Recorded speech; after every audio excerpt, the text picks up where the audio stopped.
गया चक्षुरुन्मीलितं येन तस्मै श्रीगुरुवे नमः। नमो महावदन्याय कृष्ण प्रेम प्रदायते कृष्णाय कृष्ण चैतन्य नाम्ने गौरतुषे नमः। हे कृष्ण करुणा सिंधु दीनबंधो जगतपते गोपेश गोपिका कांत राधा कांत नमोस्तुते।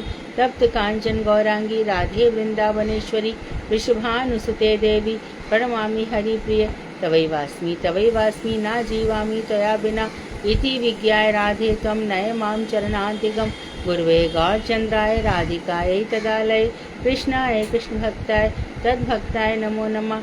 वाञ्छाकल्पतरुश्च कृपा सिन्धुभ्येव च पतितानां पावनेभ्यो वैष्णवेभ्यो नमो नमः। श्री कृष्ण चैतन्य प्रभु नित्यानंद श्री अद्वैत गदाधर श्रीवासादि श्री गौर भक्त वृंद। हरे कृष्ण कृष्ण कृष्ण हरे हरे, हरे राम राम राम हरे हरे। मैं सर्वप्रथम मध्य गुरु पाद पद्म परमाराध्यतम नेत्र प्रविष्टोम विष्णुपादष्टोत्तर शत श्रीमद् भक्ति वेदांत श्री नारायण गोस्वामी महाराज मध्य शिक्षा गुरु पाद पद्म परमाराध्यतम नित्य प्रविष्टोम विष्णुपादष्टोत्तर शत श्रीमद् भक्ति वेदांत श्री वामन गोसाई महाराज के अभय चरणारविंद में अनंत कोटि दंडवत प्रणाम कर उनकी अति कृपा की वांछा करती हूँ। मैं ग्रंथराज मुनि श्रीमद् भागवताग मरीचिमाला तदई रचेता ओम विष्णुपाद श्री भक्ति ठाकुर के चरणारविंद में असंख्य कोटि दंडवत प्रणाम कर उनकी अति कृपा की वांछा करती हूँ। मैं सभी वैष्णवों के लिए अथर्व को बंधन अभिवादन दंडवत प्रणाम करती हूँ। तो अभी हम गोपी गीत पर हैं और गोपी गीत सबका फेवरेट टॉपिक रहा है हमेशा से ही। जो श्रीमद् भागवत को जाने न जाने, लेकिन गोपी गीत सभी के हृदय को टच करता है। जो गोपियों के भावों को लेकर के भगवान श्री कृष्ण की आराधना करते हैं, श्री कृष्ण उनसे अधिक प्रसन्न हो जाते हैं। गोपी भाव से ही भगवान, इसलिए गोपीजन बल्लभ, जो गोपियों के बल्लभ हैं वही हमारा प्रयोजन तत्व है। प्रयोजन तत्व मतलब क्या? उनसे प्रेम होना। भगवान सामने है, प्रेम नहीं है तो वो रहे चाहे ना रहे, क्या फर्क पड़ता है? प्रेम होना आवश्यक है, और प्रेम होते हैं तो कृष्ण वहीं पर है। जहाँ पे प्रेम है वहाँ कृष्ण है, बिना प्रेम के कृष्ण कहीं भी नहीं है। महाभारत के देख लो कितने ही सारे लोग हैं, प्रेम नहीं है तो कुछ, प्रेम के बिना श्री कृष्ण की उपलब्धि नहीं है। तो हृदय में प्रेम उत्तरोत्तर डे बाई डे हर दिन हमें लगना चाहिए कि आज हमारा मंत्र जाप करना तभी पूरा माना जाएगा जब हमारा पूरे से पूरे संसार का मोह छूट रहा है और कृष्ण से प्रेम जुड़ रहा है। ऐसा समझना चाहिए, तभी हमारा भजन सफल हो रहा है। देखना चाहिए कि मेरी आसक्ति कहीं रह तो नहीं रही है, कृष्ण से जुड़ रही है ना, कहीं पे मैं अटक तो नहीं रही हूँ, कहाँ पे अटक रही हूँ? नहीं, कृष्ण ही है। मानो कल बहुत बड़ा शोक मेरे जीवन में आ जाए, पार जैसे कि द्रौपदी के अंदर आया है ना, या ऐसा कुछ आ जाए, ऐसा कुछ भी हो जाए तो मैं क्या करूँगी? नहीं, कृष्ण जन्म जन्म में वही मेरे हैं। जब ऐसा दृढ़ विश्वास होता चला जाएगा तब। और एक चीज़ साथ ही साथ में, गोपियों ने कैसे कृष्ण से प्रेम किया, ये किस तरह से भगी चली आती थी, इस तरह से मेरा भी हृदय, उनकी जो मेरी हार्द वस्तु है वो है कृष्ण प्रेम, मेरा हृदय भी उनके प्रति गतिशील हो। तो कल विरह में हमने गोपी गीत गाया पहला वाला, और यहाँ पर हमें पूरे 19 श्लोक दिए हैं। तो आज हम देखते हैं कितने श्लोक हम कर पाते हैं। तो कल चंद्रावली ने कहा था कि हम आपको ढूंढ रही हैं। आज दूसरा श्लोक मैं बोलूंगी, आप लोग भी साथ साथ में, जैसा कि कल सुधा ने बोला, आप लोग माइक बंद करके गा सकते हो, या किसी का मन है एक जिसको लगता हो कि हाँ मैं परफेक्टली गा सकता हूँ या गा सकती हूँ, तो वो गाएं। शर्दुदाशये साधु जासर सरसिजोदरा श्रीमुषादृशा। कौन गा रहा है? साधु जासर सरसिजोदरा श्रीमुषादृशा। सूरतनाथ गाओ। सूरतनाथ ते शुल्क दासिका वरद निघनतो नेह किं वधा। कौन गा रहा था अभी? सूरत नाथ ते सुखदासिका वरद निघनतो नेह किं वधा। कौन गा रहा है? हाँ दीदी ललित। ठीक है, ललिता ठीक ठीक गा रही है। इसका अर्थ ये है, हे सूरतनाथ। सूरत मतलब जो मिलन है, आपसे जो मिलन है, आप सूरतनाथ हो, यानी कि हमारे समस्त कामनाओं को पूर्ण करने वाले हो। आप आप्तकाम हो, आत्माराम हो, लेकिन हम तो आत्माराम नहीं है, हम तो आप्तकाम नहीं है, हम कृष्ण राम है। हम कृष्ण, हमारा जो कुछ है, हम कृष्ण काम है, कृष्ण राम है। अर्थात हम कृष्ण से ही रमण करने वाले हैं, कृष्ण ही हमारे काम है, हमारी हर काम वस्तु कृष्ण ही है। तो कह रहे हैं कि हे सूरतनाथ, हे वरद, वर प्रदान करने वालों में आप सर्वश्रेष्ठ हो। आप वर प्रदान करने वालों में ऐसे श्रेष्ठ हो कि आपका जब वरदान मिल जाता है तो विश्रांति आ जाती है जीवन में, फिर मैया के गर्भ में कभी नहीं आना पड़ता। चाहे पशु योनि हो, पक्षी योनि हो, चाहे कोई भी योनि हो, स्वेदज हो, अंडज हो, उद्भिज हो, जरायुज हो, किसी प्रकार से हमें बंधन में नहीं बंधना पड़ता। हम तुम्हारे लिए, हम तुम्हारी बिना मूल्य की दासी हैं। अर्थात हमने अपने आप को पूरा की पूरा तुम्हें समर्पण कर दिया है। अशुल्क दासिका, बिना शुल्क की दासी हैं हम। शरतकालीन सरोवरों में सुंदर विकसित कमल के मध्यवर्ती कर्णिका की शोभा को हरण करने वाले तुम्हारे नयन। नयन को फिर से देख लो, किसके साथ तुलना की है। फिर से देखो, भगवान का चिंतन करोगे तो कैसे। शरद काल तो शारदीय पूर्णिमा है, जहाँ भगवान ने रास रचा था। शरद काल की तो उस समय सरोवर कैसे होते हैं, सुंदर होते हैं शरद काल में, क्योंकि अभी तक गर्मी में गंदा पानी था, धूल मिट्टी ये सब उड़ रहे थे। वो सब अब शरद पूर्णिमा आएगी, बारिश इत्यादि सब जल शांत हो चुका होगा, तो निर्मल सरोवर होंगे। तो शरद काल के निर्मल सरोवर में सुंदर जो कमल विकसित होते हैं, सुंदर कमल विकसित शरद काल में इन सरोवरों में जो सुंदर कमल विकसित हो रहे हैं, उस कमलों के बीच में जो पराग है या कर्णिका है अथवा मकरंद है, कोई भी कुछ भी कह सकते हो, तो कमल के बीच में कर्णिका अथवा मकरंद, उसकी शोभा को भी, तो कमल के बीच में जो मकरंद है वो बड़ा सुशोभित होता है, लेकिन आपके नयन उसकी शोभा भी श्री मुषा दृशा, उस आप अपनी दृष्टि से उसकी शोभा को मुषा हिरण करने वाले हो। श्री मुषा हरण करने वाले, इस मुषा से मूषक बनाए, मूषक मतलब चूहा जो सब चीजों में एकदम कहीं भी कर लेता है ना। श्री मुषा अपनी दृष्टि से हरण करने वाले हो, और ये तुम्हारे नयन हमारे भीतर ही भीतर, हमारा भीतर ही भीतर बध कर रहे हैं। वरद निघ्न तो नेह किम बधाहा, तो आप जो हमें आंखों से मार डाल रहे हो, इतनी सुंदर आंखों से जब आप नयन चलाते हो तो हम हार जाती है, हमारा हृदय बिंध जाता है। आपके नयन बाणों से हमारा हमारा हृदय बिंध जाता है। तो हृदय को इस तरह से बींधना, क्या ये बध नहीं है क्या?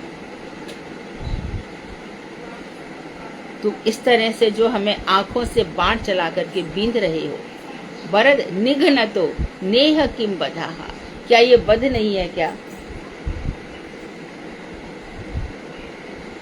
एक बार दर्शन देकर दासियों के प्राणों की रक्षा कीजिए।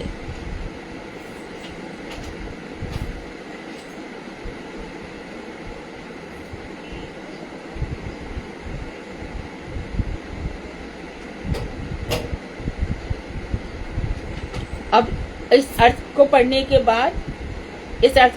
बाद साधु जात सत, सुंदर सुंदर सरोवरों में जो फूल खिले हुए हैं, तो इसका अर्थ समझ लो। तो जब तुम गाओगे तो तुम्हें अच्छा लगेगा गाने में। शरद काल का मौसम है, शरद उदाशय, शरद काल के समय में जो सरोवर है। शरदुदाशये साधु जात सत, सरसिजोदरा, सरसिज कमल, श्रीमुषादृशा, सुरतनाथ ते शुल्क दासिका, बरद निघ्नतो नेह किम बधा। सरोवर में खिलने वाले जो सुंदर सुंदर कमल है, उसके अंदर जो पराग है, उसकी शोभा को भी हरण करने वाले इतने सुंदर नयनों से आप जो हमें बाण चला रहे हो, बींध रहे हो हमारे हृदय को, क्या इस तरह से मानना नहीं है क्या? इसलिए हे सूरतनाथ, आप अविलंब हमें दर्शन दीजिए। भारती, हरे कृष्णा दीदी, हाँ, प्रणाम। हाँ,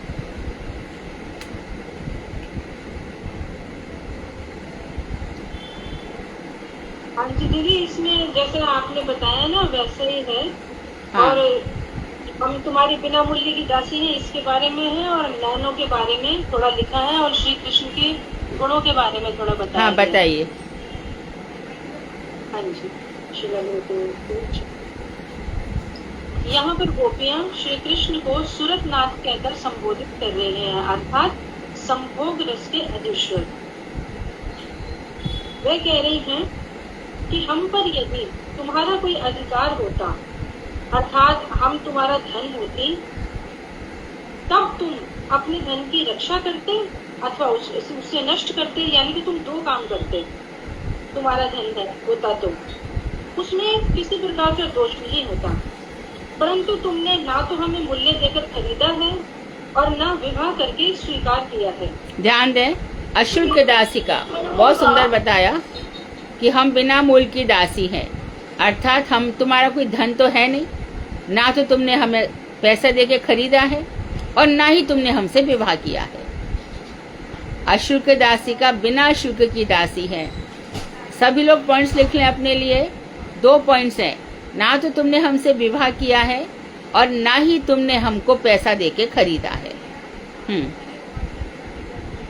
तुम्हारे नेत्र रूपी चोर ने हमारी विवेक शक्ति का हरण कर लिया है।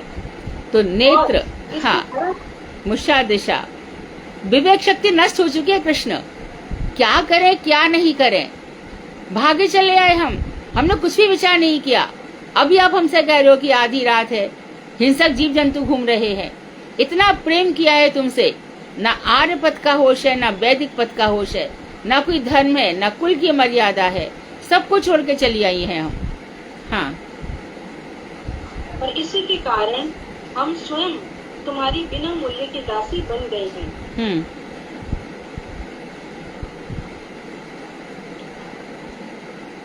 हम गोपियाँ तुम्हारे नैनों के प्रभाव को न जानकर इस वन भूमि में स्वच्छंद भ्रमण करती थी, किंतु तुम्हारे नयन रूपी चोर ने हमारे धैर्य, धर्म, लज्जा, कुल, शील, मान, मन, प्राण आदि संपत्ति का अपहरण करके हमें चिरकाल के लिए अपनी निःशुल्क दासी बना लिया है।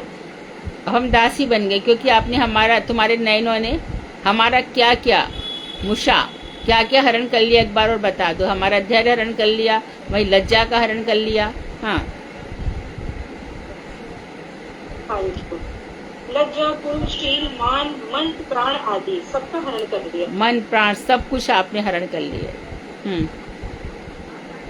यहाँ गोपियाँ श्री कृष्ण की मोहन शक्ति, उन्मादन शक्ति और महाचोर चक्रवर्ती आदि गुणों के कारण को बतलाने के लिए उनके नेत्रों का विश्लेषण कर रहे हैं। हाँ, भगवान श्री कृष्ण को महाचोर चक्रवर्ती बताया। उषा दीदी, हरे कृष्णा। उषा दीदी,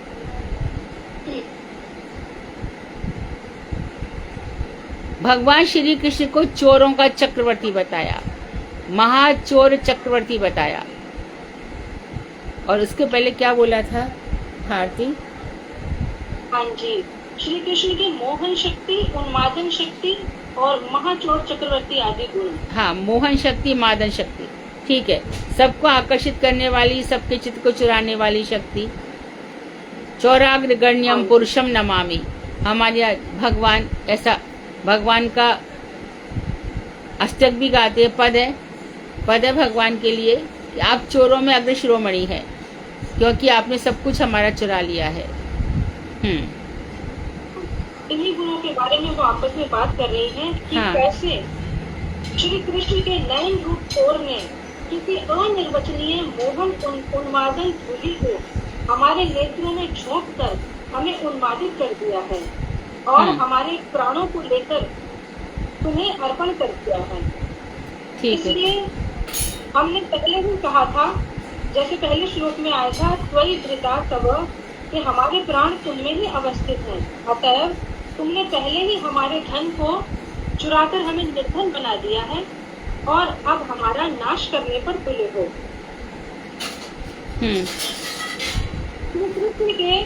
श्री कृष्ण के नेत्र का सौंदर्य, सौरम्य, शीतलता और 100 कुमार आदि असाधारण गुणों का वर्णन हुआ है। भगवान की आंखों की सुकुमारता, मादनता, इन सब का वर्णन हुआ है आंखों की। हाँ। एक और गोपियां कह रही है, एक और तो वरद दृष्टि से अभीष्ट सुख भी दे रहे हो हमें। कैसी दृष्टि से?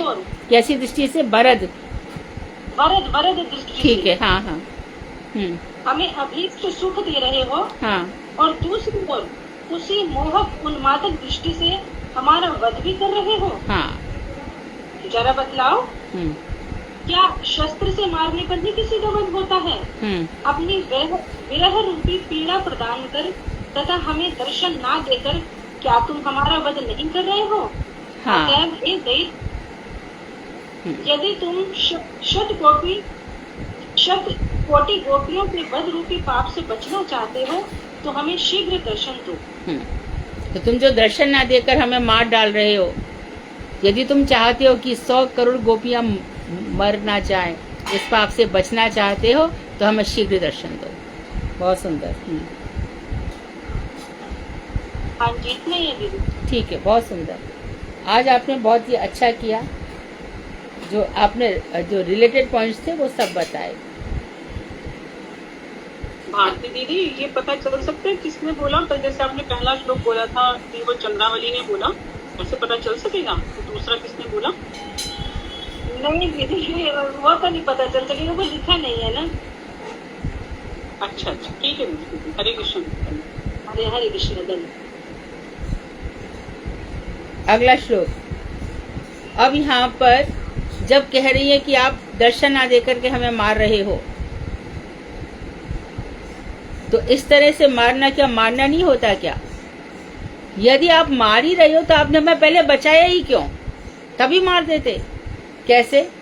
विष जलाप्ययात् व्याल राक्षसात् वर्ष मारुतात् वैद्युतानलात्।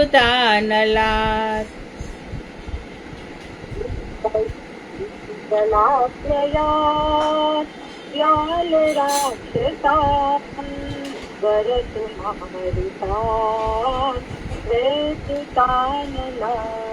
वृषमयात्मजात् विश्वतो भयात् ऋषभ ते वयं राक्षितामुः।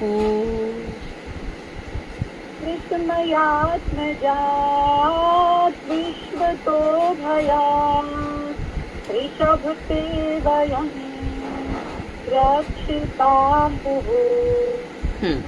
अब कह रही हैं गोपियां, तुमने कालिय नाग द्वारा विष जलाप्ययात्, कालिय नाग द्वारा किए गए यमुना के विष के जल से हमें बचाया। हम तो मर गए थे सब काम, जब कालिय नाग यमुना में घुसा बैठा था और सारा पानी विषैला हो गया था, जहाँ तक कि विषैली हवाएं ऊपर भी उड़ा करती थी और उड़ने वाले पक्षी भी जल जाया करते थे। तुमने हमें तब बचाया। अब फिर तुमने कब बचाया? व्याल राक्षसात, जो अघासुर आया था सर्परूप अघासुर से। अघासुर क्या किया था उसने, जल्दी बोलो। सर्परूप रास्ते में मुंह खोल करके बैठ गया था और हाँ। सारे बालों को निकल गए। सबने समझा ये कोई गुफा है और सब उसके अंदर चले गए थे। तब आप भी अंदर घुसे और फिर आपने उसको मार करके आप बाहर निकल आए। तो आपने वहां बचाया, सर्परूप अघासुर से बचाया, और वर्ष मारुताद और इंद्रकृत आंधी वर्षा और उसने वज्र जैसी मोटे मोटे हाथी के सूंड जैसी ओले गिराए, मूसलाधार बरसात करी, तब आपने हमें बचाया। और फिर वृषभासुर या वृषासुर, ये अभी लीला हुई नहीं, अभी होगी। ये लीला रासलीला के बाद हुई है, जब अरिष्टासुर नामक बैल आया है। अरिष्टासुर नामक बैल आया है, उसके बाद फिर राधा कुंड श्याम कुंड बने हैं। तो ये भगवान की लीलाएं निरंतर है, इस बात का प्रतीक है। तो वृषभासुर से बचाया, मैं दानव के पुत्र व्योमासुर से बचाया, तथा अन्य सभी कितनी ही बार हमारे ऊपर विपत्तियां आई, आपने हमारी बारंबार रक्षा की है। व्योमासुर को बताओ कैसे हुआ। दीदी वो जो गुफा, हरे कृष्ण दीदी, वो जो गुफा में बंद कर देता था बच्चों को ले जाके, तो फिर भगवान ने उसको मारा था। हाँ, उनको गुफा में बंद कर देता था, बिल्कुल सही है।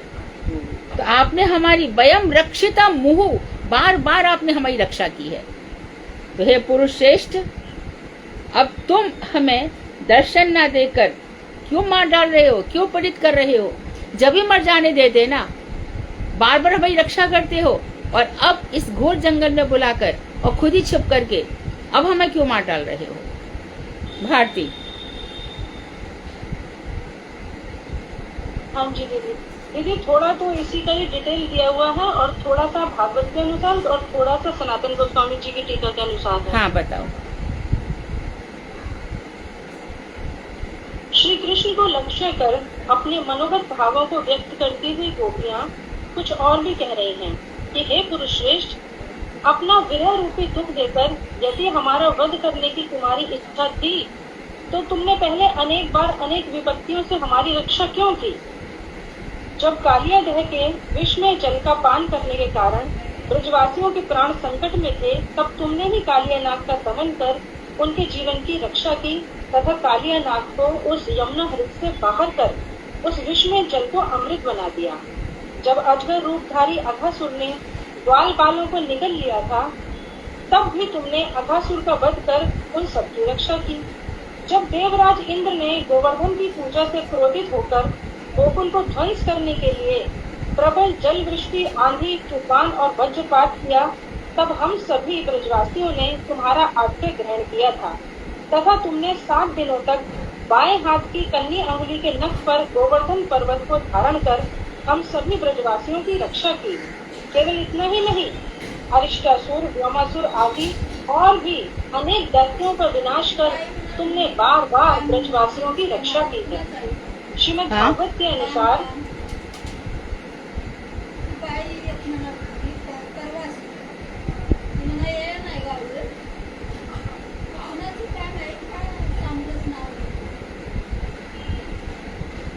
आता मतलब मेरा कोई काम नहीं अभी, माला ना पाई जाता ना, नको, थैंक यू। हाँ, कुछ होगा तो मैं बताती। श्रीमद् भागवत के अनुसार श्री कृष्ण ने मथुरा गमन से कुछ समय पहले अरिष्ट, पेपी एवं व्योमासुर का वध किया। उस समय श्री कृष्ण की आयु लगभग 11 वर्ष थी और रासलीला के समय उनकी आयु लगभग 8 वर्ष थी। अतः तो 7 वर्ष में गोवर्धन उठाया है, 8 वर्ष में रास किया है, और 11 वर्ष कुछ महीने में, 11 वर्ष 7 महीने में मथुरा चले गए हैं। अतः अरिष्ट एवं व्योमासुर वध के 3 वर्ष पहले गोपियों के मुख से श्री कृष्ण की यह लीला कथा प्रकाशित हुई। फिर से बता रहे हैं कि व्योमासुर अघासुर का व्योमासुर अरिष्टासुर का वध रासलीला के बाद हुआ है, जब वो 8 साल के थे। और उसके बाद तो 3 वर्ष पहले गोपियों ने ये लीला क्यों बताई, बताइए। हाँ जी, इससे ऐसा प्रतीत होता है कि गोपियों ने गर्गाचार्य, भागुरी आदि सर्वज्ञ मुनियों की भविष्यवाणी सुनकर श्री कृष्ण की भविष्यकालीन लीलाओं का भी वर्णन किया। हाँ, अथवा गर्गाचार्य जी ने बताया था कि श्री कृष्ण इन असुरों का वध करेंगे, इतने तो हो गए हैं, इतने करेंगे। और श्री कृष्ण के गुरु जी हैं भागुरी ऋषि, उन्होंने भी ये सब बताया था। अथवा श्री कृष्ण के विरह में गोपियों की स्वाभाविक शक्ति का आविर्भाव होने के कारण उनके हृदय में श्री कृष्ण की भविष्यकालीन लीलाओं की स्फूर्ति हुई, यह भी युक्तियुक्त है। हाँ, गोपियों की अपनी शक्ति है, इसलिए वो श्री कृष्ण की भविष्यकालीन लीला भी खुद जान सकती हैं। इसी विषय में श्री सनातन गोस्वामी पाद जी अपनी बृहद वैष्णव तोषणी टीका में लिख रहे हैं, ब्रज गोपियों ने श्री कृष्ण के विरह में उनका गुणगान करते समय उनके द्वारा अरिष्टासुर एवं व्योमासुर के वध का वर्णन किया। यह उनकी स्वाभाविक सर्वज्ञता शक्ति के प्रभाव से ही संभव हुआ। विशेषकर श्री कृष्ण के प्रबल विरह में गोपियों के हृदय में उनकी भूत, भविष्य और वर्तमान तीनों काल की लीलाएं स्फुरित हो गयी। इस प्रकार विलाप करते हुए गोपियां कहने लगी, हे कृष्ण, तुम ब्रज के रक्षक हो, इसलिए हम कामदेव के बाणों से जर्जरित होकर तुम्हारी शरण में आए हैं।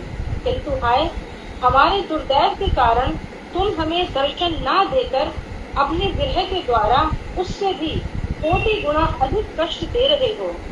हे ब्रज जीवन, हमारे प्राणों का हरण कर यदि तुम्हें आनंद प्राप्त होता है तो तुमने समय समय पर गोवर्धन धारण आदि के द्वारा हमारे जीवन की रक्षा क्यों की? वृक्ष रोपण कर उसे स्वयं अपने हाथों से काटना क्या उचित है? अपने चरणों में आश्रित जनों की उपेक्षा करना सज्जनों का व्यवहार नहीं। अतः हे श्याम सुंदर, हमें शीघ्र दर्शन देकर हमारे जीवन की रक्षा करो। बहुत सुंदर। अब आगे कह रहे हैं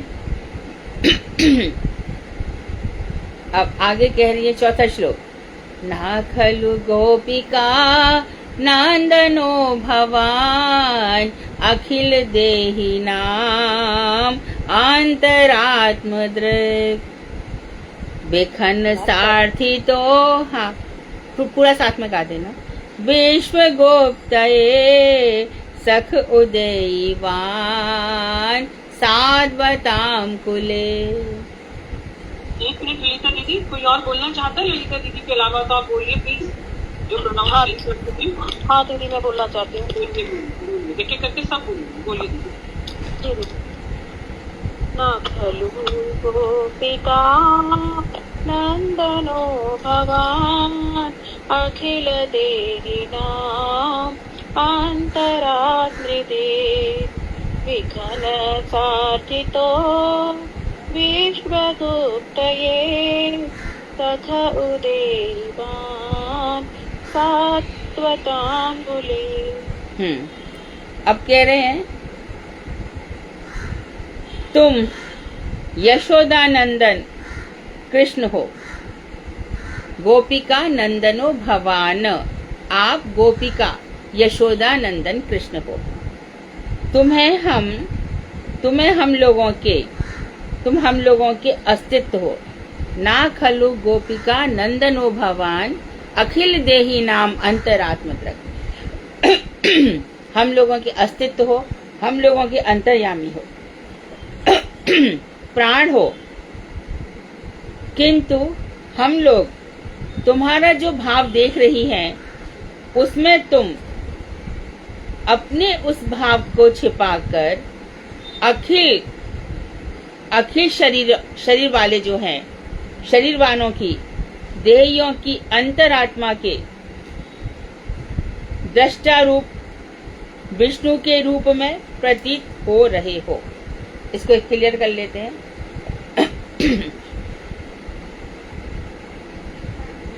पहली बात अपनी कह दी, तुम यशोदा नंदन कृष्ण हो, एक बात, और तुम ही हम लोगों के अस्तित्व हो, अर्थात हमारे प्राण हो, ये बात हो गई। किंतु आज हम क्या देख रही हैं? किंतु आज हम देख रही हैं, जो आज तुम्हारा भाव है उसमें तुम अपने उस भाव को आपने छुपा लिया है कि आप हमारे प्राण हो। ऐसे कोई छुपता थोड़ी है। तुमको तो पता है ना कि मैं गोपी का जीवातु हूँ, गोपियां मेरे बिना रह नहीं सकती। इसलिए आज तुम कुछ और ही दिख रहे हो, अपने भावों को छुपा रहे हो। अखिल देहियों के अंतरात्मा के दृष्टा रूप तुम विष्णु भी हो, क्योंकि अखिल देही नाम अंतरात्म दृक्, तुम दृक् अंतरात्मा, सब अंतरात्मा के दृक् दृष्टा हो, और इस तरह तुम विष्णु के रूप में प्रतीत हो रहे हो। हमने सुना है बिखन सारथी तो विश्व गुप्तये, हमने सुना है कि तुमने ब्रह्मा के द्वारा बिखनसा अर्थितो, ब्रह्मा जी ने प्रार्थना करके तुम्हें यहाँ पे आविर्भूत कराया है, ऐसा हमने सुना है। देवकी की में गर्भ स्तुति करी है ब्रह्मा जी इत्यादि ने, और तुम प्रकट हुए हो, ऐसा हमने सुना है। तो ब्रह्मा के द्वारा प्रार्थित होकर तुम विश्व गुप्तये, विश्व की रक्षा के लिए 7 वताम कुले, यादवों के कुल में अवतीर्ण हुए हो, तुमने जन्म लिया है।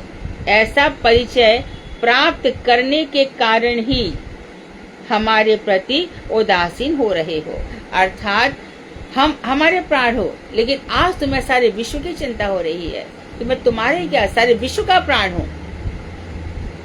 ब्रह्मा ने मेरी प्रार्थना की, इस विश्व की रक्षा करो, तो मैं सारे विश्व की रक्षा करने के लिए आ गया। तो जो भी हो, हमारे प्रति तुम्हारा यह सब उचित नहीं है, यह भाव बिल्कुल भी उचित नहीं है।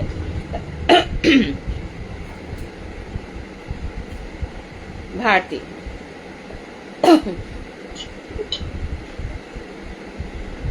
यहाँ पर श्री कृष्ण की कालीय दमन, गोवर्धन धारण, आघासुर, अरिष्टासुर, व्योमासुर वध आदि लीलाओं का वर्णन करते करते ब्रज गोपियों के हृदय में श्री कृष्ण का ऐश्वर्य प्रकाशित हुआ। इसलिए वह कहने लगी, हे सखे, हम सभी जानती हैं कि तुम केवल ब्रजेश्वरी श्री यशोदा जी के पुत्र ही नहीं हो, अपितु समस्त जीवों के अंतर्यामी हो, और विश्व सृष्टा ब्रह्मा जी की प्रार्थना से जगत का पालन करने के लिए यदुवंश में अवतीर्ण होकर असुर मारण आदि के द्वारा ब्रह्मा जी की सृष्टि की रक्षा कर रहे हो। तुम अंतर्यामी रूप में समस्त जीवों के हृदय में विराजमान हो, अतः तुम्हारे हृदय में हमारी जो दशा है तुम उसे भली भांति जानते हो। तुम केवल अपने भक्तों का पालन करने के लिए अवतीर्ण हुए हो, किंतु ऐसा नहीं है, क्योंकि सृष्टिकर्ता ब्रह्मा जी ने समस्त जगत का पालन करने के लिए तुम्हारे चरणों में प्रार्थना की थी।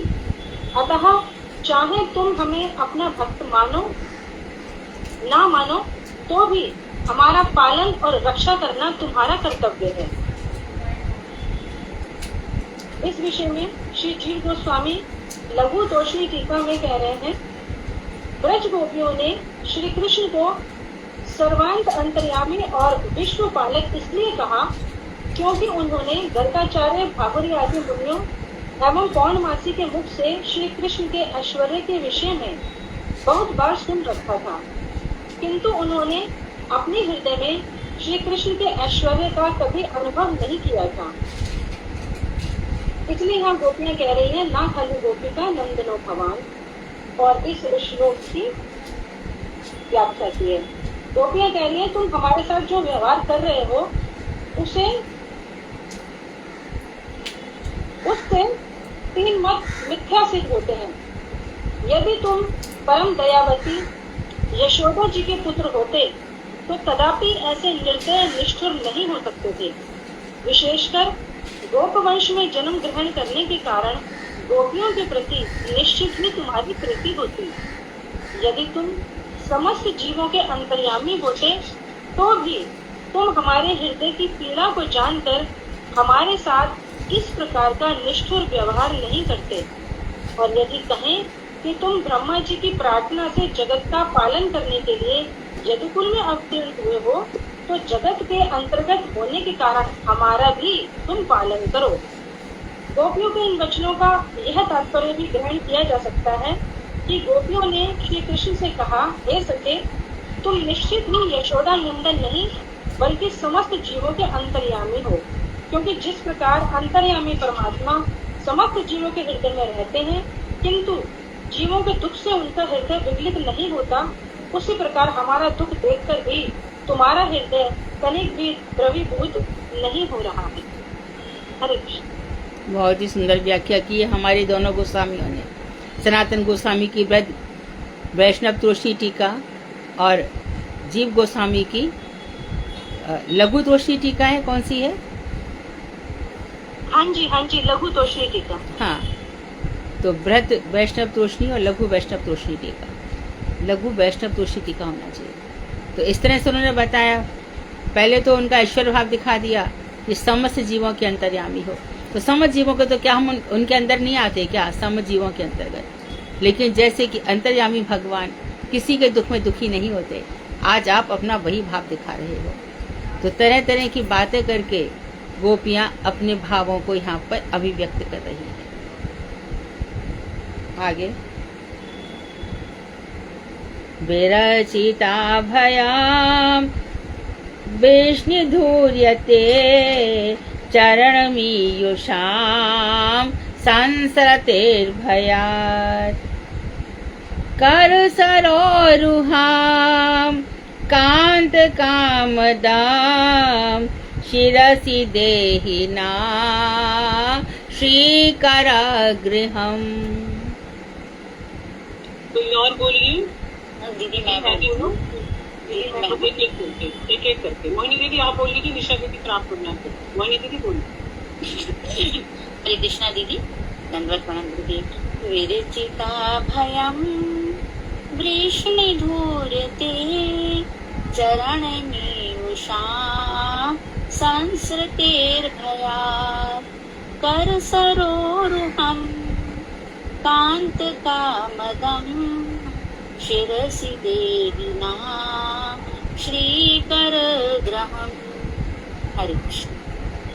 हे यदुवंशी शिरोमणे, यशोदानंदन कहने से तुम्हारा भावांतर होता है। यशोदानंदन कहने से तुम्हारा दूसरा भाव होता है।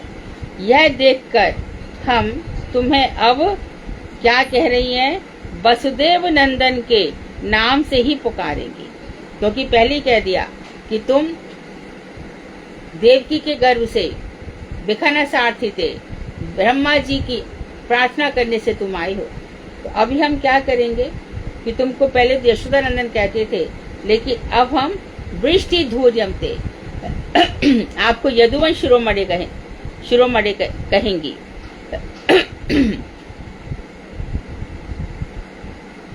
अच्छा, और तुम्हारा कर कमल श्री कर ग्रह, तुम्हारा कर कमल, तुम्हारे चरण आश्रित जो हैं, जो तुम्हारे शरणागत हैं, तुम्हारे चरणाश्रित हैं, उनको संसार दशा का नाश करके अभय प्रदान करने वाला है।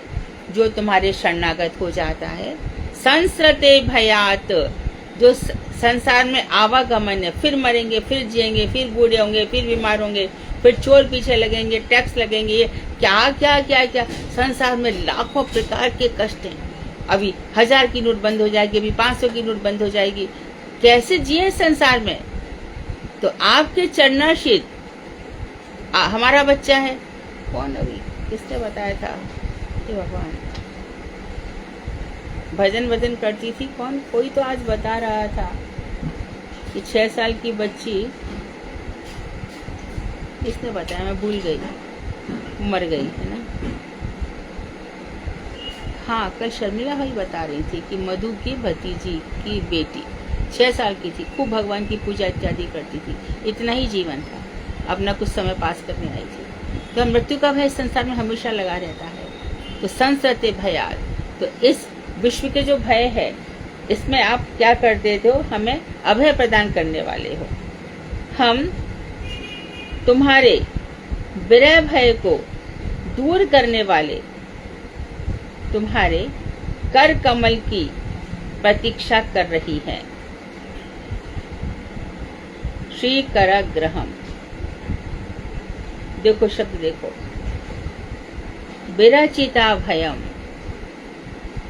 विरचिता ब्रह्मा के द्वारा अभय प्रदान, और विष्णुधूर्य, विष्णुओं में श्रेष्ठ, चरण में युषाम, जिन्होंने तुम्हारे चरणों की शरण ली है, संसत्य भयात, उसकी सृष्टि के भय को तुमने दूर किया है।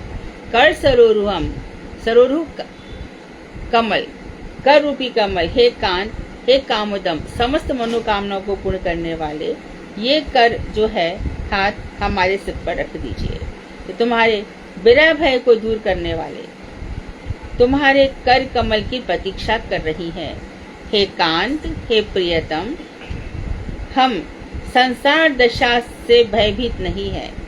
हम इसलिए तुमको नहीं बुला रही है, हमें संसार का कोई डर नहीं है। कृपा करके सब प्रकार की कामनाओं को पूर्ण करने वाले अपने श्री कर कमलों को हमारे मस्तक पर रखकर हमारे विरह दुख को दूर कीजिए। संसार के भय की हमें चिंता नहीं है, विरह की अग्नि में हम जल रही हैं, उस ताप को आप शांत कीजिए। भारती। श्री कृष्ण के ऐश्वर्य का वर्णन करने के पश्चात ब्रज गोपियां उनसे दैन्य पूर्वक अपने अपने मनोगत भावों को व्यक्त करते हुए इस प्रकार कहने लगे। वे यदुकुल शिरोमणि, तुम हमारे मस्तक पर अपने कर कमलों को अर्पण कर हमें अपनी दासी के रूप में अंगीकार कर लो। तुम्हारे कर कमलों के विषय में क्या कहें? प्राकृतिक कमल तो केवल दैहिक ताप का हरण करता है, किंतु तुम्हारे कर कमलों के स्पर्श से तो समस्त तापों से चिरकाल के लिए मुक्ति मिल जाती है। प्राकृत कमल क्या करता है? प्राकृत कमल के विषय में क्या कहा? प्राकृतिक कमल को दैहिक ताप कम करता है, दैहिक ताप का हरण करता है। ठीक है, हाँ। लेकिन जो श्री कृष्ण के कर कमल हैं, उनके स्पर्श से तो समस्त ताप चिरकाल के लिए दूर हो जाते हैं। जो पुनः पुनः जन्म मरण रूपी संसार चक्र से मुक्ति पाने के लिए अनन्य भाव से तुम्हारे चरणों में शरणागत होते हैं, तुम्हारे कर कमल उन्हें अभय प्रदान करने के लिए सदैव उन्मुक्त रहते हैं। इसलिए विज्ञ जन सब कुछ परित्याग कर तुम्हारे चरणों में एकांत शरणागत होते हैं। समस्त संपदाओं की अधिष्ठात्री लक्ष्मी देवी तुम्हारे कर कमलों को धारण कर गोकुल में अवस्थान कर रहे हैं। अतएव तुम्हारे कर कमल समस्त संपदाओं के आश्रय हैं, इसमें कोई संदेह नहीं है। एकांत, यदि तुम अपने कर कमलों को हमारे मस्तक पर अर्पण करते हो तो हमें तुम्हारे विरह रूपी भय से मुक्ति तथा तुम्हारी सेवा रूपी सर्व संपद की प्राप्ति हो जाएगी। तो तुम्हारी सेवा ही हमारी सर्व संपत्ति है। इस श्लोक में जिस भोग और मोक्ष के विषय में कहा गया है, उसका वर्णन करते हुए श्री जीव गोस्वामी ने लिखा है कि यहाँ मोक्ष शब्द का तात्पर्य है प्रेम वर्धन करने के लिए समस्त प्रकार के दैन्य दुखों से निवृत्ति। विविध प्रकार के दैन्य दुखों से विक्षिप्त चित्त में प्रेम वर्धित नहीं हो सकता, इसलिए भक्त समस्त प्रकार के प्रतिबंधकों से निवृत्ति की कामना करते हैं। प्रतिबंधक हर प्रकार के कष्टों से हाँ मुक्ति मिल जाए। एकांतिक भक्तों में किसी भी प्रकार के भोग की अभिलाषा नहीं होती, किंतु फिर भी वे श्री कृष्ण की सेवा के लिए उपयोगी त्रिवर्ग संपद की अभिलाषा करते हैं। सेवा के लिए, भगवान की सेवा के लिए संपत्ति की। हाँ, हो गया। हाँ जी दीदी, ठीक। हरे कृष्ण दीदी। हाँ दीदी त्रिवर्ग में धर्म काम मोक्ष कौन कौन से आएंगे त्रिवर्ग में? मोक्ष नहीं आएगा यहाँ पे। त्रिवर्ग धर्म अर्थ काम की इच्छा है। काम सब सेवा भगवान के लिए, ऐसे त्रिवर्ग होगा। जी। आगे कह रहे हैं, ब्रज जनार्तिहन वीर योषिताम निज जन स्माया ध्यान स्मिता भज सखे भवात किंकर स्मनो जल रुहाननम चारु दर्शय। हाँ निशा दीदी बोलिए। निशा दीदी ने सामने की तरफ अगला बोलिए।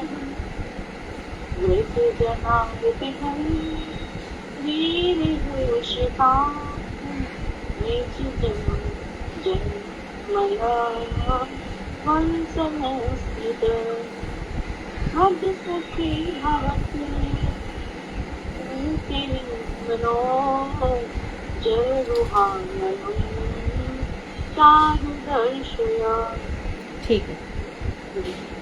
हे ब्रजवासियों के दुख को दूर करने वाले, ब्रज जन आरती हरण, ब्रज जनों की आरती को हरने वाले, तुम स्त्रियों के वीर हो।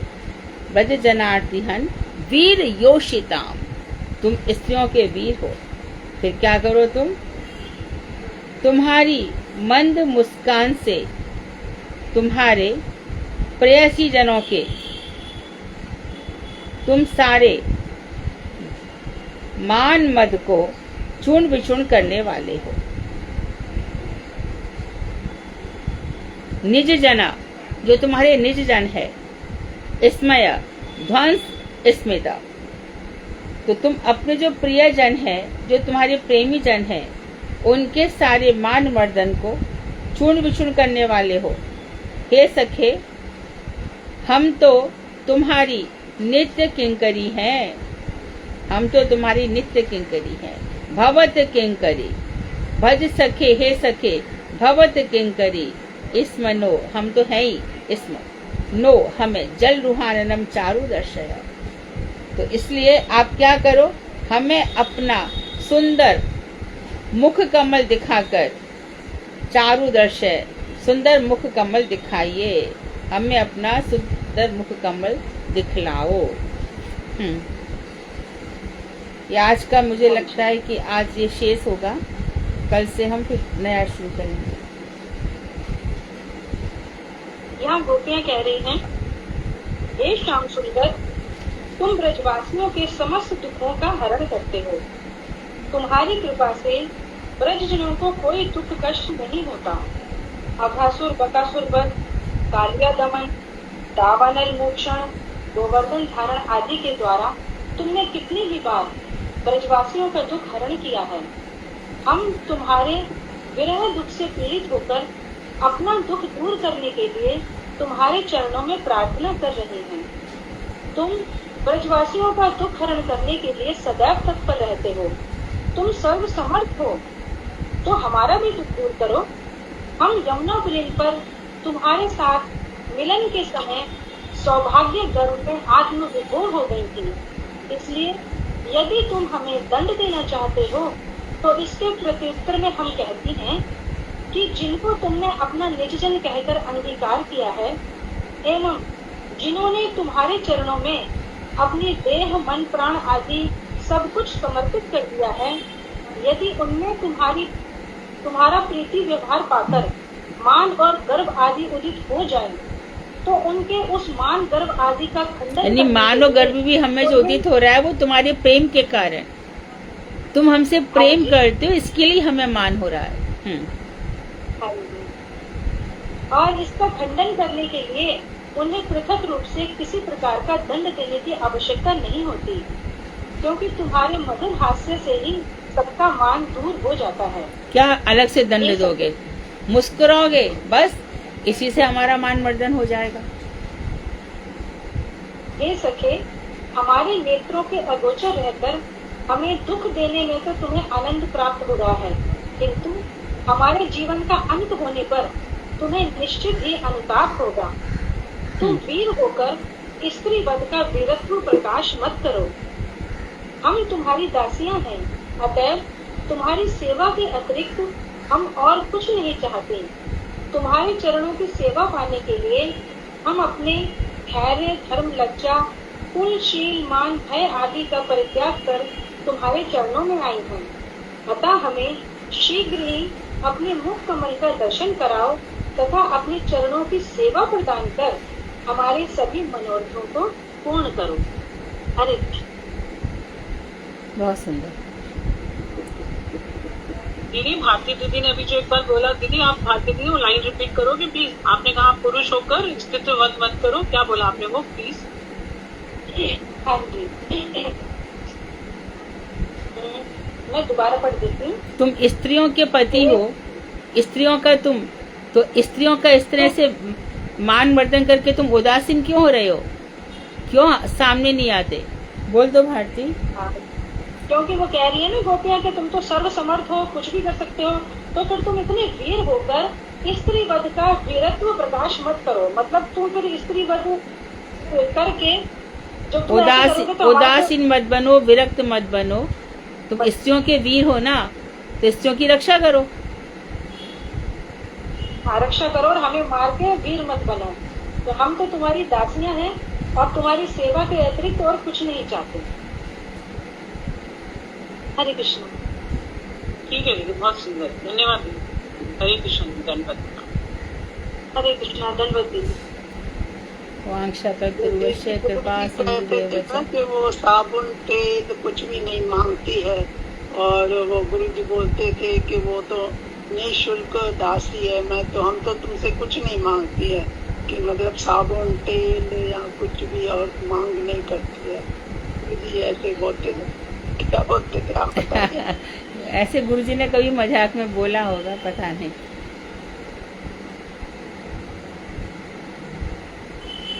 यहाँ पे ये बता दिया कि हम ना तो आपकी विवाहिता पत्नी है और ना आपने कोई हमें पैसे देके खरीदा। गुरुजी ये तो कहते थे कि कृष्ण तुम हमें दोगे क्या? गोपियां हम ही तुमको दे देती हैं, हम ही तुम्हारी सब प्रकार से सेवा करती हैं, तुम हमको क्या दोगे? बस तुमसे हम प्रेम करती है और तुम्हारा बस हमेशा दर्शन ही चाहती है। ऐसा तो गुरुजी कहते थे। तो गोपियां कहती थी कि क्या दोगे? गोपियों को कुछ नहीं चाहिए था। तो अभी भी दीदी इस श्लोक में तो गोपियां यही कह रही हैं कि हम तो तुम्हारी दासियां हैं, अब तो अपना मुख कमल दिखा दो, हम तो तुम्हारी सेवा ही करेंगी, सेवा ही चाहती है और थोड़ी कुछ। हाँ, सीधा गोपी सीधा ही कहा है गुरुदेव ने, तो बहुत बार कहा ये बात, हमको तुमसे क्या चाहिए?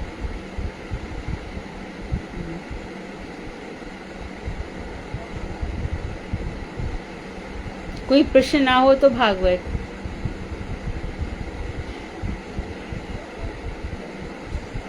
कामिनी दीदी, कल जो श्लोक बोला जाएगा ना उसको फिर आप कल बोलिएगा प्लीज क्लास में। आप क्लास ज्वाइन करिएगा। कोई बात नहीं, तो कुछ नहीं।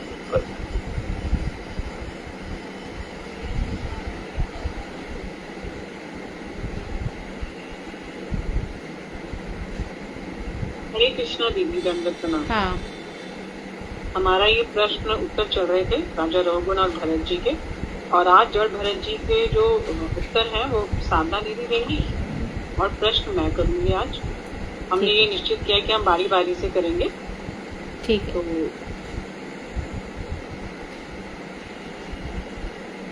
तो ज्ञान तिमिरान्धस्य ज्ञानांजन शलाकया चक्षुरुन्मीलितं येन तस्मै श्री गुरुवे नमः। मैं सर्वप्रथम अपने गुरुदेव नित्य लीला प्रविष्ट ओम विष्णुपाद अष्टोत्तरशत श्री श्रीमद् भक्ति विज्ञान भारती गोस्वामी महाराज, तदनंतर संपूर्ण गुरु परंपरा के चरणों में कोटि कोटि दंडवत प्रणाम करते हुए श्रीमद् भागवतम को प्रणाम करती हूँ, श्री वेद व्यास जी को जिन्होंने इस ग्रंथ हमारे सामने प्रस्तुत किया, और श्री श्री राधा माधव को जिनकी इनमें बहुत सारी लीलाएं और कथाएं, और अपनी शिक्षा गुरु दीदी आपके चरणों में कोटि कोटि दंडवत प्रणाम। आपकी प्रेरणा से हम कुछ करने का प्रयास कर रहे हैं। साधना दीदी। हरे कृष्णा दीदी, दंडवत प्रणाम। हमारा कल अब आज हमारा ये चौथा प्रश्न शुरू हुआ। जी दीदी, दीदी के चरणों में अनंत कोटि दंडवत प्रणाम। गुरुदेव को प्रणाम करना है आपने, फिर मैं आपसे प्रश्न करती हूँ। श्री गुरुदेव के चरणों में, परम गुरुदेव के चरणों में अनंत अनंत कोटि दंडवत प्रणाम ज्ञापन करती हूँ। तत्पश्चात अपने शिक्षा गुरु भागवताचार्य मधु दीदी के चरणों में मेरा अनंत अनंत अनंत कोटि दंडवत प्रणाम स्वीकार हो और यहाँ उपस्थित सभी वैष्णव के चरणों में दंडवत अभिवादन और प्रणाम स्वीकार हो। जी दीदी। दंडवत अभिवादन और अभिनंदन, जैसे दीदी बोलती है वैसे हम बोलते हैं। अब ये प्रश्न अगला आया जो पूछा जा रहा है। पालकी के पुनः हिलने पर राजा रोगन को बहुत क्रोध आ गया और अब उसने बोला, अरे दुष्ट, तू ये क्या कर रहा है? तू जीवित ही मर गया है क्या? हे राजन, आपने जो मुझे जीवित ही मरा हुआ कहा है, इस विषय में मेरा कहना है कि केवल मेरा ही नहीं, प्रत्येक वस्तु का ही आदि और अंत है। बहुत सुंदर। हर वस्तु का प्रारंभ यानी जो जिया है वो मरेगा भी, जो जिसका जन्म हुआ है वो मरण भी होगा उसका। मैं तेरा स्वामी हूँ, मेरा अनादर करके मेरी आज्ञा का उल्लंघन कर रहा है। तुझे सचेत करने के लिए मैं तुझे वैसे ही दंड दूंगा जैसे दंड पाणी यम दंड का विधान करते हैं। सुधा स्पीड थोड़ा शांत, थोड़ा धीरे। हाँ जी, मैं तेरा स्वामी हूँ, तू मेरा अनादर करके मेरी आज्ञा का उल्लंघन कर रहा है। तुझे सचेत करने के लिए मैं तुझे वैसे ही दंड दूंगा जैसा दंड पाणी यम दंड का विधान करते हैं। दंड पाणी यम ना, यम के लिए कह रहे हैं ना? जी दीदी जी। यम, हाँ ठीक है। ऐसी दंड दूंगा जैसे यमराज को दंड पाणी कहा है, जैसे इस तरह से देते हैं। हे राजन, स्वामी और सेवक का भाव अनित्य है। अगर यह नित्य होता तो आपका आदेश उचित ही होता, लेकिन अगर देववश आपका राज्य मुझे प्राप्त हो जाए तब मैं स्वामी और आप सेवक हो जाएंगे। मैं राजा या सेवक, इस प्रकार की भेद बुद्धि केवल मात्र व्यवहार है, इसके अतिरिक्त और कुछ भी नहीं। फिर भी यदि आप अपने आप को राजा समझते हैं तो बताइए आपकी क्या सेवा करूं? आप जो मेरे होश ठिकाने लगाने की बात कर रहे हो, तो वास्तव में मैं तो अपने आत्म स्वरूप को पहचान चुका हूँ, अर्थात प्राप्त कर चुका हूँ। मुझे दंड देने से आपको कोई लाभ नहीं होगा, क्योंकि पागल को दंडित करने से उसका पागलपन और भी अधिक बढ़ जाता है। बहुत सुंदर उत्तर दिया, बहुत ही सुंदर। किसी को समझ में आया ये उत्तर जो दिया प्रश्न का? ये प्रश्न उत्तर समझ में आया किसी को, या संवाद समझ में आया इन दोनों के बीच में? क्या तो रघुगण राजा ने कहा और क्या भरत जी ने उत्तर दिया? कोई तो बोले एक जन। कृष्ण दीदी दंडवत प्रणाम। हाँ दीदी, ऐसा उन्होंने बोला ना कि चाह और ज्यादा कहोगे तो मैं और ज्यादा पागल हो जाऊंगा, मतलब और ज्यादा वो पागल हो जाएंगे, ज्यादा वो करेंगे तो तभी और पागल, इसी इतना मुझे समझ आया। दीदी एक बार और बोल दूं क्या? आप लोग सुनो फिर एक बार तैयार तो कुछ तो बोले। सुधा फिर से संवाद बोलो। जी हाँ जी दीदी।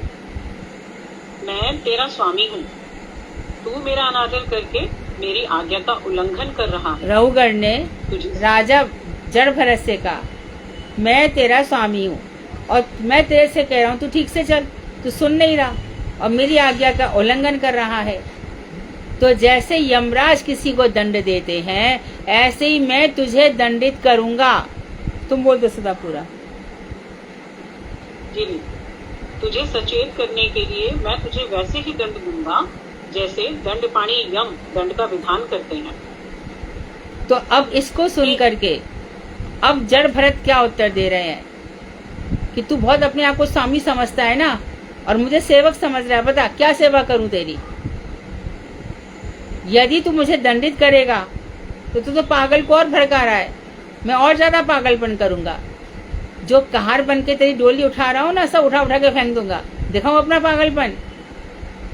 बोलो साधना। जी दीदी। हे राजन, स्वामी और सेवक का भाव अनित्य है। ये और अगर- ये भी बताया अनित्य है। तू आज अपने को स्वामी समझ रहा है और मेरे दंड विधान कर रहा है। कल मैं यदि स्वामी बन गया और तू सेवक बना तो राजा भूल मत, मैं भी किसी जन्म में राजा था। तो आज तू अपने आप को स्वामी, तो ये शरीर है, आज कुछ है कल कुछ और हो जाएगा। तो तू स्वामी सेवक का भाव भूल जा। अगर यह नित्य होता तो आपका आदेश उचित ही होता। आप नित्य तो स्वामी बन नहीं सकते। यमराज तो चलो नित्य है, वो आदेश देंगे नरक में डाल दो, इसको यहाँ डाल दो, वहां डाल दो, कोई भी विरोध नहीं कर सकता। पर तेरा क्या है, तू तो आज और कल नहीं है। यदि स्थिर होता, नित्य होता, तू नित्य स्वामी होता तो मैं तेरा आदेश मान भी लेता। लेकिन अगर देववश आपका राज्य मुझे प्राप्त हो जाए तब मैं स्वामी और आप सेवक हो जाएंगे। कभी दैववश विधाता ने ऐसा रच दिया, मैं राजा हो गया तो तू मेरा सेवक हो जाएगा। संसार में ऐसी तो चलता है सब।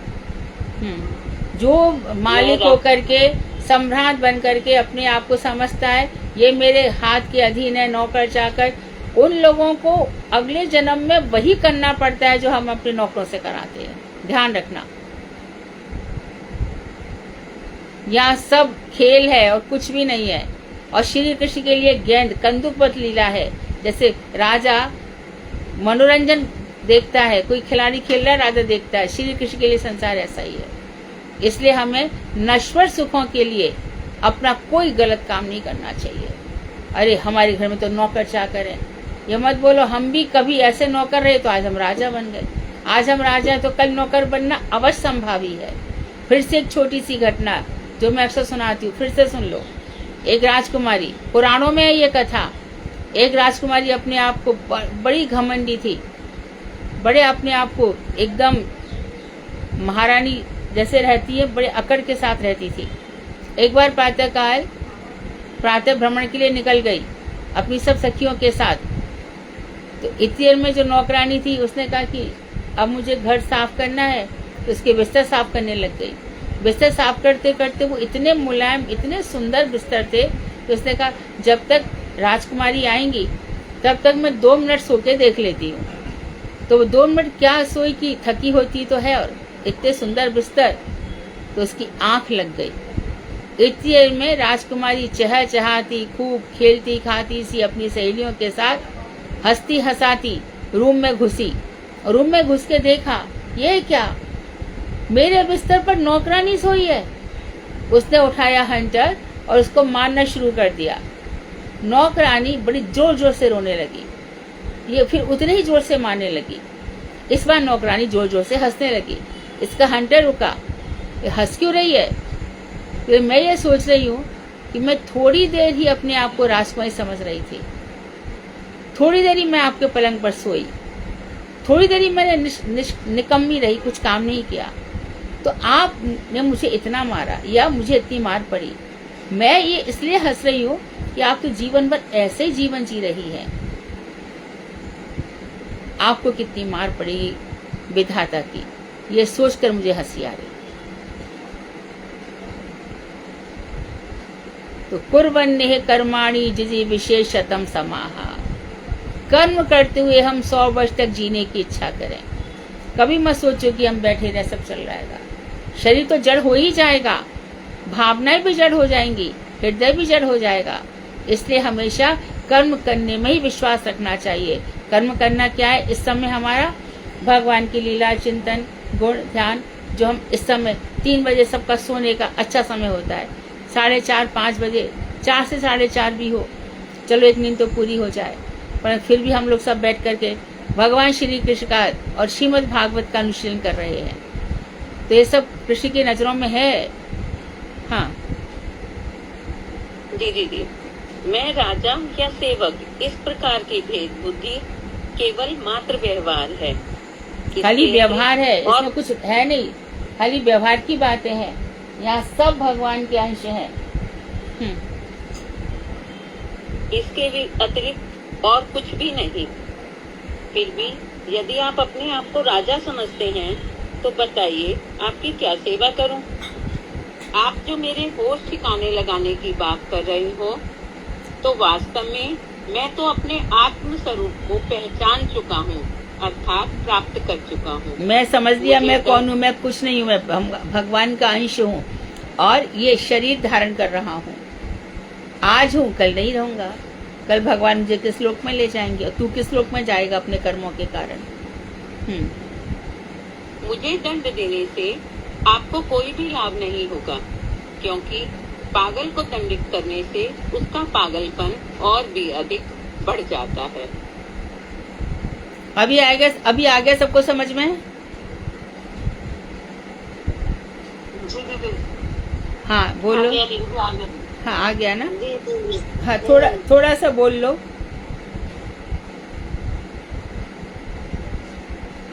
अरे थोड़ा सा बोल लो, कोई अच्छा रहेगा। कुछ बोल लो थोड़ा ही, मैं कहाँ कह रही हूँ सारा की सारा बोलो।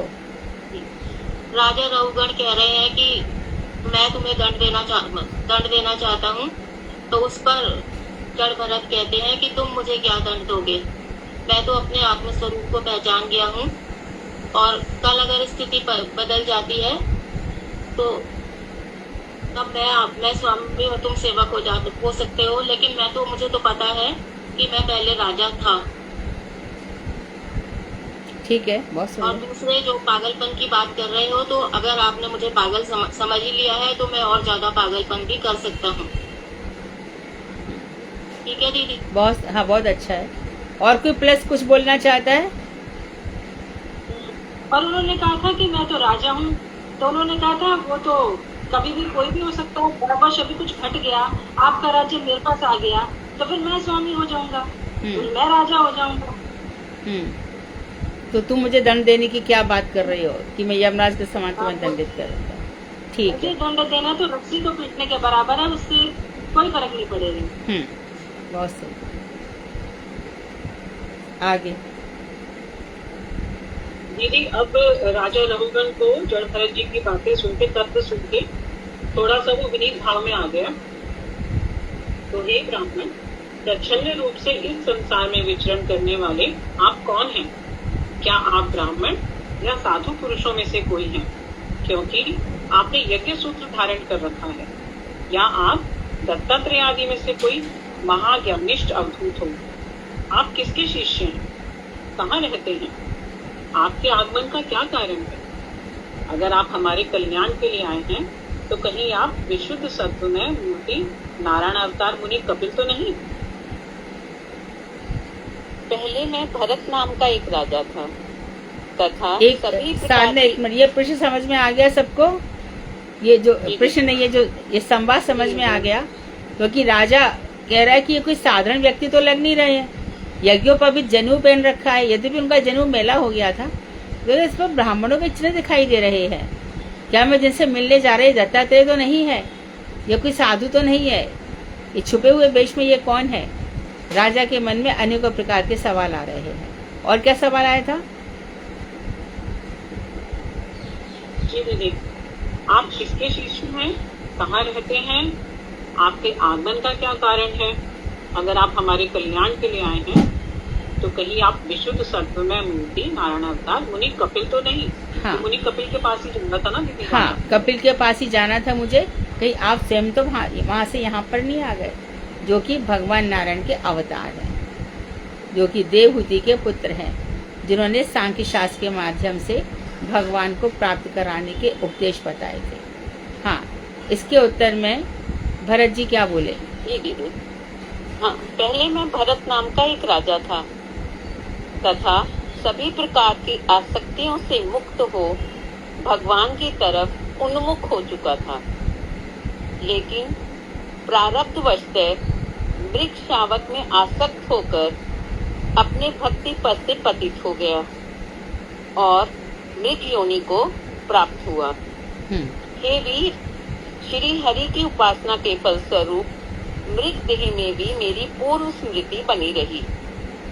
इसीलिए अब मैं जनसंग से दूर रहकर अकेले ही विचरण करता हूँ और सदा सर्वदा भगवत भजन में निमग्न रहता हूँ। आ गया सबको समझ में? हाँ हाँ, बता दो। हरे कृष्णा। हाँ बोलिए प्रभु जी। हाँ बोलिए। भरत जी कहते हैं, रघुगढ़ जी को बताते हैं कि पहले सुषमा जी मैं हरे राजा कृष्ण प्रभु को बोलने दीजिए। था। ओके दीदी।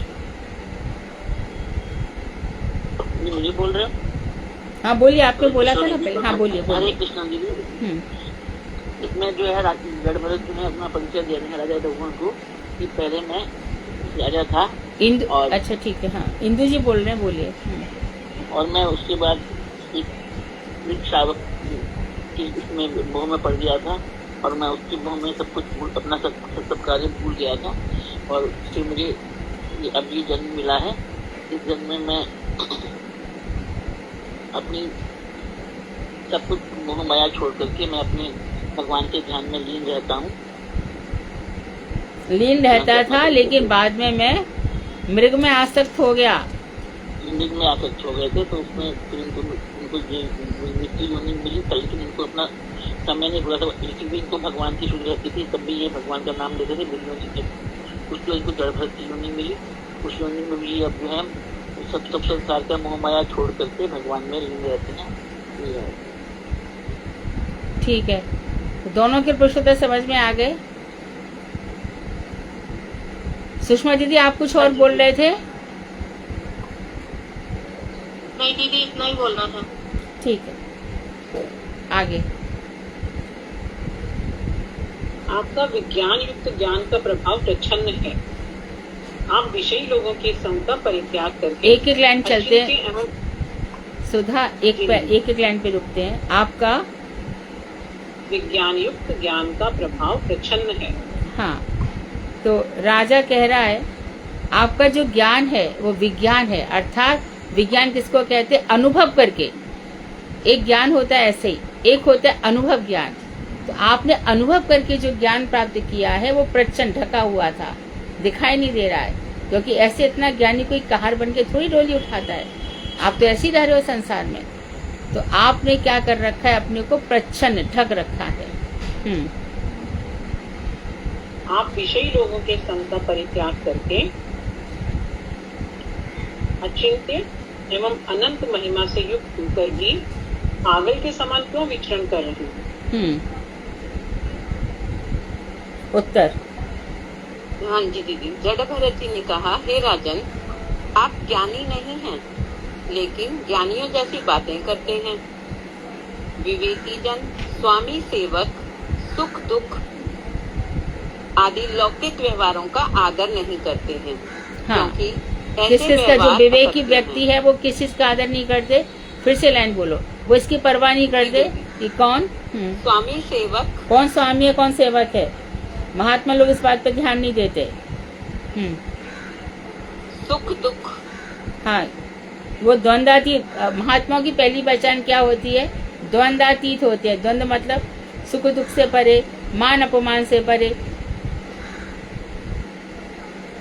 हर कोई शीत उष्ण कुछ भी हो, कोई सबसे परे होते हैं। वो उन्हीं को विवेकवान कहते हैं। संसार में तो चक्रवत परिवर्तन थे, सुखानी चा दुखानी चा। चक्र में जैसे ऊपर नीचे चलता रहता है। कभी एकदम किसी का बड़ा सम्मान प्रतिष्ठा हो जाती है, कभी धड़ाम से कोई नीचे गिर जाता है, कभी परमेश्वर हो जाता है, कभी देखते देखते एक मिनट में सब खत्म हो जाता है। तो महात्मा लोग इन स्थितियों से प्रभावित नहीं होते। जी दीदी, इन लौकिक व्यवहारों का आदर नहीं करते, क्योंकि ऐसे व्यवहार असत्य हैं। मैं केवल विषय संगहीन नहीं बल्कि जनसंग से भी दूर रहता हूँ। हाँ, मैं विषयी नहीं हूँ, मैं विषयी नहीं हूँ, मैं लोगों का संग ही नहीं करता। क्योंकि इस जन्म में भरत जी अंधे बहरे की तरह रह रहे हैं। क्योंकि उन्होंने देखा कि जरा सी आसक्ति ने मेरा जन्म ही खराब कर दिया। पूरा हिरण मुझके बन के रहना पड़ा। हिरण का जब समय पूरा हुआ तब मैं ये ब्राह्मण कुल में आया। अब मैं किसी सा लोग मुझे पागल कहे, कहने दो, मुझे कोई परवाह नहीं है, पर मैं जन संग तो नहीं करूँगा। महाप्रभु ने भी कहा था, ना धनम ना जनम सुंदरीम वा कविताम जगदीश कामये। मुझे चारों में से कुछ भी नहीं चाहिए। लोगों की भीड़ क्या करूँगा? अरे बड़ा नाम होगा, काफी लोग आपका आदर करते, प्रणाम करते, अरे भाड़ में जाए, उसे क्या होगा? अरे आपका तो बड़ा अपमान हो रहा है, क्यों, मैंने क्या किया पता नहीं, लेकिन अरे जाए ना, मेरे को क्या फर्क है। तो महात्मा लोग इस बात का बिल्कुल भी ध्यान नहीं करते हैं। तो द्वंद्व अतीत, द्वंद्व से परे होते हैं। मान अपमान, सुख दुख, लाभ हानि, यश प्रतिष्ठा सब। क्योंकि मैं अद्वैय पर तत्व से अपना नित्य संबंध जान चुका हूँ। मैं भगवान, अद्वैय ज्ञान पर तत्व जो भगवान है, अद्वैय ज्ञान यानी कि भगवान के अतिरिक्त दूसरा कोई नहीं है, इस संबंध को मैं अच्छे प्रकार से समझ चुका हूँ। प्राणी मात्र से दूर रहने के लिए मैं पागलों की तरह विचरण करता हूँ और सदा सर्वदा आंतरिक रूप से भगवत भजन में निमग्न रहता हूँ। ये तो क्लियर है सबको? हाँ जी दीदी। हाँ जी दीदी, बहुत अच्छा, बहुत सुंदर। दीदी 4:25 हो रहे हैं, तो विराम कंटिन्यू करना है? हाँ, विराम दे देते चलो। जी, वांछा तो प्रवेश कृपा सिंधु देवजा पतिका नाम पावनी वैष्णव। इस तरह से आपको ये इन लोगों ने बड़ी मेहनत करी है, बड़े अच्छे से तैयारी करी है, और हम भी चाहते हैं कि आपको जन्म जन्मांतर तक कभी भी ऐसे जन्म लेना ही ना पड़े, ऐसा ये ज्ञान हमारे हृदय में भर जाए। हरे कृष्ण कृष्ण कृष्ण हरे हरे, हरे राम राम राम। प्रणाम दीदी, बहुत सुंदर, बहुत सुंदर है। बहुत सुंदर।